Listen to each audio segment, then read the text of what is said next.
सुखदेव को फांसी हुई और उससे पहले काटोरी के लोगों को फांसी हुई। इसके बाद कहाँ है इतिहास क्रांतिकारियों का?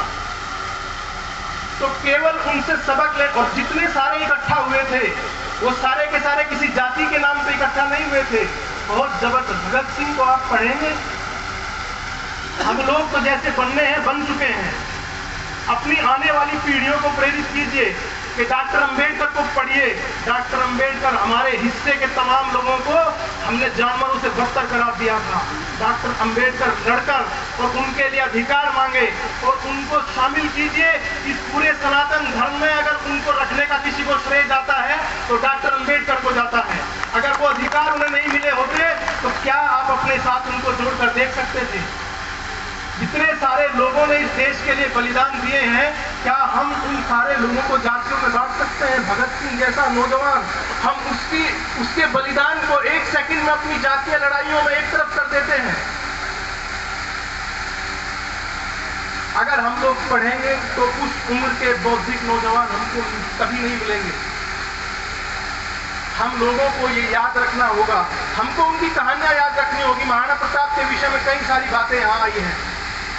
कहा गया कि उन्होंने एक पत्र लिख दिया अपनी बेटी के भूख से परेशान होने पर। इतिहासकार इसे नहीं मानते हैं। ये पृथ्वीराज एक राजा थे जो अकबर के यहाँ रहते थे, बीकानेर या जोधपुर के कहीं थे। उन्होंने ये प्रसंग लिखा है और उन पृथ्वीराज को आप इस प्रकरण के अलावा कभी नहीं पढ़ते।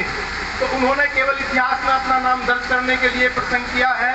आप अगर वास्तव में महाराणा प्रताप को पढ़ते हैं तो समझौते की बात उन्होंने कभी नहीं की है।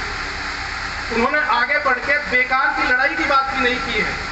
लेकिन अगर हम उनको याद करते हैं तो किस लिए याद करते हैं? संघर्ष के लिए याद करते हैं। इतने सारे लोगों को जोड़ने के लिए याद करते हैं।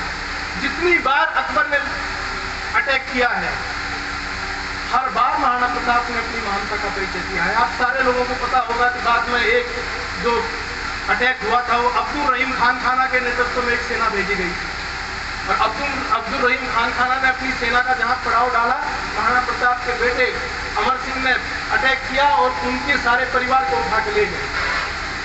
प्रताप को जब ये पता लगा तो इस बात पर नाराज हुए तो कहा कि उन महिलाओं को सम्मान सहित वापस देश के आओ। महाराणा प्रताप अपने बड़े मन की वजह से प्रसिद्ध है। हम लोग उनके नाम पर अगर छोटे मन से काम करते हैं तो फिर हम उनका नाम बढ़ाने का बिल्कुल काम नहीं कर रहे हैं, हम उनका नाम खराब करने का काम कर रहे हैं।